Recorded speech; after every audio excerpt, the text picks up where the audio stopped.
बुलढाण्याच्या त्या एका भागामध्ये आपल्या समाजातल्या महिलेवर अन्याय अत्याचार झाले त्यावेळेला राज्यातल्या शेकडो संघटना एकत्र आल्या पाहिजे। जसा तुम्ही परवा कोणत्याही प्रकारचा बॅनर न वापरता 8-10 हजार लोक आपल्या समाजाचे या ठिकाणी रस्त्यावर उतरवले आणि संत रविदासांच्या नावाचा जयघोष करत प्रचंड मोठी मिरवणूक आपण या भागामध्ये काढली।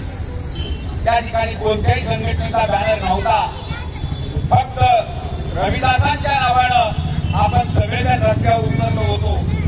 त्याप्रमाणे आम्ही ज्यावेळेला आपल्या समाजाच्या महिलेवर अन्याय झाला, अत्याचार झाला, त्यावेळेला सगळ्या राज्यातल्या चर्मकार समाजातल्या लोकांना आम्ही आव्हान केलं, आपण सगळ्यांनी एकत्र आलं पाहिजे, आपण सगळ्यांनी एकत्र लढलं पाहिजे।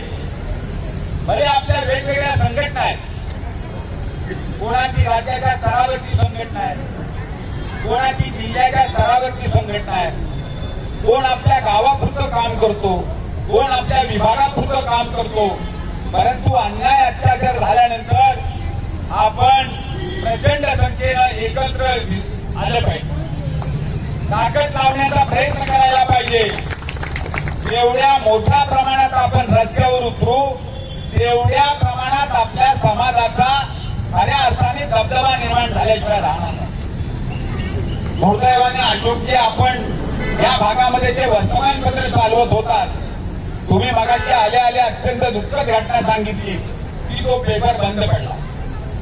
आपल्या समाजाचा एकमेव पेपर होता, तो आपल्या समाजाच्या घराघरात पुन्हा गेला पाहिजे।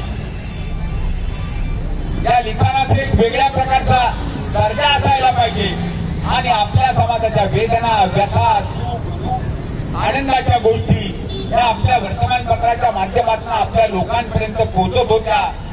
तो पेपर का बंद झाला त्याची कारणं शोधा, आत्मपरीक्षण करा आणि परत नव्या जमान्यात तो पेपर चालू कसा होईल याच्या दृष्टीने प्रयत्न करा। आपल्या समाजात अनेक उद्योजक आहेत, अनेक व्यावसायिक आहेत, तो वर्तमानपत्र चालवताना उद्देशही आपले सगळ्यांचे स्वच्छ असायला पाहिजे आणि ते